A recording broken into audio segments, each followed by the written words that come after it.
সে সময় অতিরিক্ত বল প্রয়োগ এবং আরও রক্তপাতের মাধ্যমে ক্ষমতা ধরে রাখতে চেয়েছিলেন শেখ হাসিনা। দেশ ছাড়ার আগে গতকাল সোমবার সকাল 10:30 থেকে প্রায় 1 ঘন্টা রাষ্ট্রীয় বিভিন্ন বাহিনীর শীর্ষ কর্মকর্তাদের চাপ দিয়েছিলেন তিনি। তবে পরিস্থিতি যে একেবারে নিয়ন্ত্রণের বাইরে সেটা তিনি কিছুতেই মানতে চাচ্ছিলেন না।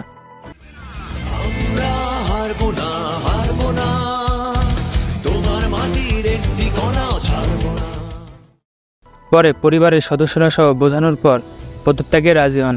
এরপর দ্রুততম সময়ে পদত্যাগ করে সামরিক হেলিকপ্টারে করে গোপনে বোন শেখ রেহেনাকে সঙ্গে নিয়ে দেশ ছাড়েন শেখ হাসিনা।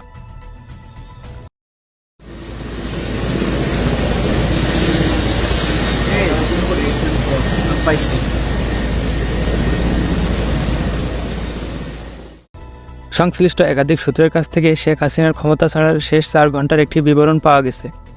সর্বশেষ তথ্য অনুযায়ী ভারতের ত্রিপুরা রাজ্যের আগরতলা হয়ে দিল্লি পৌঁছেছেন তিনি। সেখান থেকে তার যুক্তরাজ্য যাওয়ার কথা থাকলেও যুক্তরাজ্য তাকে রাজনৈতিক আশ্রয় দিতে অস্বীকৃতি জানায়। দলীয় অস্ত্রধারী কর্মীদের নামিয়ে গত রোববার দিনভর সারা দেশে ব্যাপক সংঘাত ও প্রাণহানি ঘটানোর পরও ছাত্র জনতার আন্দোলন সামাল দিতে পারেননি শেখ হাসিনা।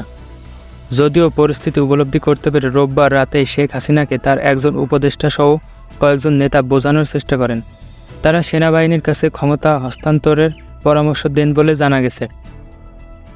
তবে তিনি তা মানতে চাননি, বরং সোমবার গতকাল থেকে কারফিউ আরও কড়াকড়ি করতে বলেন। ভোর থেকে কারফিউ কড়াকড়ি করার উদ্যোগ নেওয়া হলেও সকাল 9টার পর থেকে বিভিন্ন স্থানে আন্দোলনকারীরা কারফিউ ভেঙে নামতে শুরু করেন। 10টা নাগাদ ঢাকার বিভিন্ন স্থানে জমায়েত বড় হতে থাকে।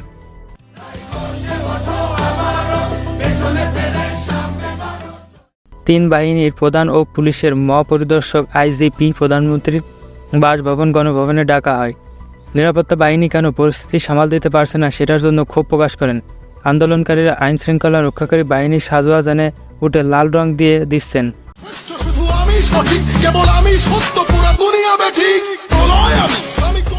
এরপর কেন তারা কঠোর হচ্ছে না সেটা নিয়েও ক্ষোভ প্রকাশ করেন তিনি।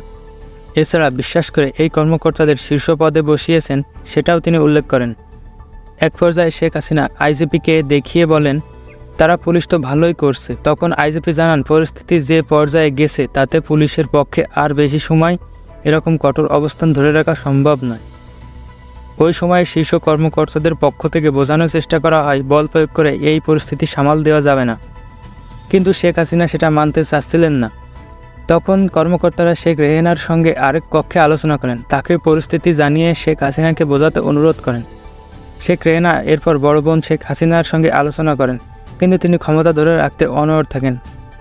এক পর্যায়ে বিদেশ থেকে সচিব ওয়াজেদ জয়ের সঙ্গে ফোনে কথা বলেন একজন শীর্ষ কর্মকর্তা। এরপর জয় তার মায়ের সঙ্গে কথা বলেন। তারপর শেখ হাসিনা পদত্যাগে রাজি হন। তিনি তখন একটা ভাষণ রেকর্ড করতে চান জাতির উদ্দেশ্যে প্রচারের জন্য।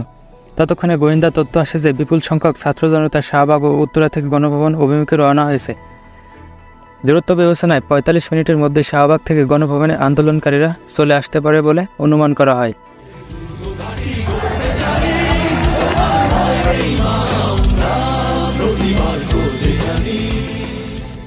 ভাষণ রেকর্ড করতে দিলে গণভবন থেকে বের হওয়ার সময় নাও পাওয়া যেতে পারে। এই বিবেচনায় শেখ হাসিনাকে ভাষণ রেকর্ডের সময় না দিয়ে 45 মিনিট সময় বেঁধে দেওয়া হয়। এরপর ছোট বোন রেহেনাকে নিয়ে তেজগাঁওয়ের পুরনো বিমানবন্দরে হেলিপ্যাডে আসেন শেখ হাসিনা। সেখানে তাদের কয়েকটি লাগেজ ওঠানো হয়। তারপর তারা বঙ্গভবনে যান। সেখানে পদত্যাগের আনুষ্ঠানিকতা শেষ করে বেলা 2:30টার দিকে সামরিক হেলিকপ্টারে করে ছোট বোন সহ ভারতের উদ্দেশ্যে উড্ডয়ন করেন শেখ হাসিনা। জানা গেছে হেলিকপ্টারটি ভারতের আকাশে প্রবেশের পর কিছুক্ষণ উড্ডয়ন করেন। পরে আগরতলা বিএসএফের একটি হেলিপ্যাডে অবতরণ করেন। তারপর সেখান থেকে দিল্লি যান বলে ভারতীয় গণমাধ্যমে খবর বের হয়েছে।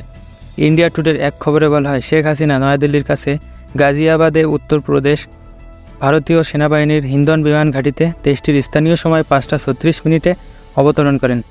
ভারতের সেনাবাহিনীর এক কর্মকর্তা তাকে স্বাগত জানান। সেখান থেকে তিনি লন্ডনে যেতে পারেন বলে জানা গেছে। তবে শেখ হাসিনাকে রাজনৈতিক আশ্রয় দিতে অস্বীকৃতি জানায় যুক্তরাজ্য সরকার।